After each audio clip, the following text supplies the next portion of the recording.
بسم اللہ الرحمن الرحیم۔ ناظرین، آج آپ کو میں 6 وظیفے بتانے والا ہوں جو رزق کے حوالے سے ہیں۔ نمبر 1، سورۃ واقعہ۔ ہر عشاء کی نماز کے بعد سورۃ واقعہ بہت ہی مفید ہے۔ حدیث مبارک میں آتا ہے جو شخص اس کو روزانہ پڑھے گا کبھی تندرست نہیں ہوگا۔ نمبر 2، یا واسع یا رزاق۔ روزانہ 1100 مرتبہ یا وسیع یا رزاق پڑھنے سے رزق میں وسعت اور دولت میں اضافہ ہوتا ہے۔ نمبر 3، استغفار۔ کثرت سے استغفر اللہ ربی من کل ذنب واتوب پڑھنے سے رزق کے دروازے کھلتے ہیں، کیونکہ قرآن میں آتا ہے کہ استغفار سے بارش، مال اور اولاد میں برکت ملتی ہے۔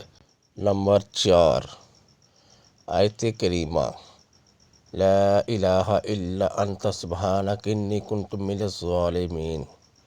روزانہ 313 مرتبہ پڑھنے سے مشکلات آسان ہوتی ہے اور دولت کے دروازے کھلتے ہیں۔ نمبر 5، سورۃ کوثر۔ نماز فجر کے بعد 129 مرتبہ سورۃ کوثر پڑھنے سے دولت میں اضافہ ہوتا ہے۔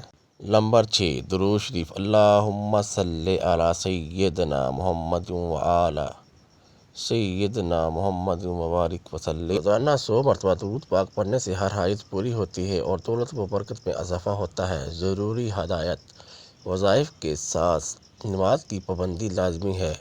حلال روزی کمانے کی کوشش کریں، والدین کی خدمت کریں، اس سے بھی رزق میں برکت ہوتی ہے۔ اگر آپ کسی مخصوص مسئلے کے لیے دعا چاہتے ہیں تو بتائیں، میں مزید تفصیل سے رہنمائی کر سکتا ہوں۔ اگر ویڈیو اچھی لگی تو چینل کو سبسکرائب اور بیل آئیکن کو پریس ضرور کر دیجیے گا تاکہ ہر نئی آنے والی ویڈیو سب سے پہلے آپ کو مل سکے۔ جزاک اللہ۔